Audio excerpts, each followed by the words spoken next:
Je crois qu'on est dans une économie qui est en train de complètement changer, ou dans lequel les entreprises du XXe siècle sont en train de disparaître au profit des entreprises du XXIe siècle. Un monde qui devient complètement immatériel. Donc on est sorti d'un monde dans lequel créer une grande entreprise, c'était avoir des usines partout, et on se dirige vers quelque chose dans lequel avoir une grande entreprise, c'est simplement avoir une bonne idée, mettre en place les logiciels et les déployer pour les faire fonctionner et rencontrer son public.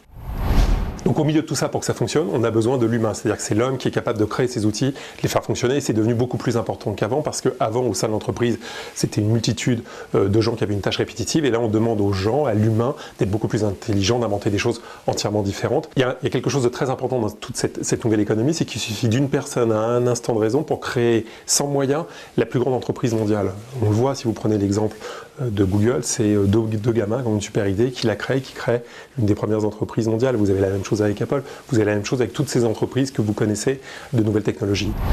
Entreprendre en France, c'est super, c'est-à-dire que l'on a la possibilité, et on est dans un pays où on peut vraiment créer son entreprise et créer un succès mondial. Alors on commence à le voir avec les exemples classiques, on nous rabâche, Criteo, Blablacar, mais on a plein d'autres sociétés qui vont être dans les mois et dans les années qui viennent, des nouvelles sociétés qui vont avoir des valorisations supérieures à 1 milliard d'euros et qui sont en train de conquérir le monde. Et ça se passe en France, ici, aujourd'hui. Et chacun d'entre nous est à même de créer ces grands succès de demain, quel que soit l'endroit où il habite en France. La difficulté pour la grande entreprise, c'est d'être capable de suivre ces innovations qui sont fabriquées par des entreprises petites avec des gens jeunes. Et moi, je crois que le vrai secret, c'est qu'au sein de ces grandes entreprises, on soit même de créer des petites équipes de 5, 10, 15 personnes et que ces petites équipes inventent les projets ou mettent en place les projets au sein de l'entreprise.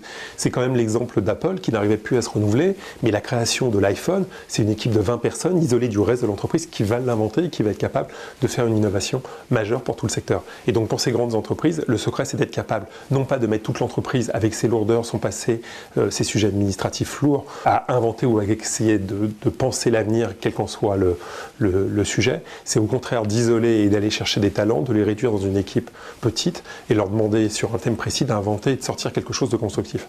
C'est beaucoup plus simple de le faire à 15 sans avoir les lourdeurs de la hiérarchie, les lourdeurs de l'historique de l'entreprise et d'avoir un œil complètement neuf sur la création.